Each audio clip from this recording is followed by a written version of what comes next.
ಶ್ರೀರಾಮ್, ನಾನ್ ದೀಪಿಕಾ. ನಿಮ್ಗೆಲ್ಲ ಇವತ್ತು 2 ಪೀಸಸ್ ಇರೋ ಸ್ಪೆಷಲ್ ಕಾಂಬೋ ತಂದಿದ್ದೀನಿ. ಬ್ಯೂಟಿಫುಲ್ ಸಾಫ್ಟ್ ಮೆಟೀರಿಯಲ್, ಒಂದು ಬ್ಯೂಟಿಫುಲ್ ಬೋ ಕೊಟ್ಟಿದ್ದಾರೆ. ಮತ್ತೆ ಮಕ್ಕಳು ಹಾಕೊಂಡ್ರೆ ತುಂಬಾ ಚೆನ್ನಾಗಿ ಕಾಣ್ತಾರೆ. ನೋಡಿ ಎಷ್ಟು ಲೈಟ್ ವೈಟ್ ಆಗಿದೆ. ಹಿಂದ್ಗಡೆ ಟೈ ಮಾಡ್ಲಿಕ್ಕೆ ಬೋಮು ಇದೆ. And she is looking pretty. Same pattern with a different colour. ಇದು ತುಂಬಾ ಸಾಫ್ಟ್ ಆಗಿದೆ, ಸಿಮಿಲರ್ ಕಾಟನ್ ಆಗಿದೆ, ತುಂಬಾ ಚೆನ್ನಾಗಿದೆ. ಇದು ಇನ್ನೊಂದು ಕಲರ್.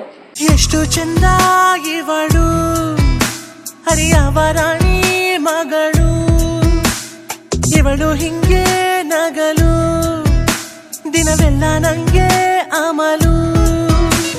ಈ ಸೂಪರ್ ಕಾಂಬೋ ನಿಮ್ಗೆ 200 ಒಳಗಡೆ ಸಿಗ್ತಾ ಇದೆ. ಜಸ್ಟ್ ಬಾರ್ನ್ ಬೇಬಿಯಿಂದ ಹಿಡಿದು 4 ಇಯರ್ಸ್ ಮಕ್ಕಳವರೆಗೂ ಸಿಗ್ತಾ ಇದೆ. ತುಂಬಾ ಚೆನ್ನಾಗಿದೆ, ಕಂಫರ್ಟೇಬಲ್ ಆಗಿದೆ. You must try once. ಈ ಕಾಂಬೋ ಫ್ರಾಕ್ ಡ್ರೆಸ್ ನಿಮಗೆ ಬೇಕು ಅಂದ್ರೆ ಕಾಮೆಂಟ್ ಅಂತ ಲಿಂಕ್ ಮಾಡಿ.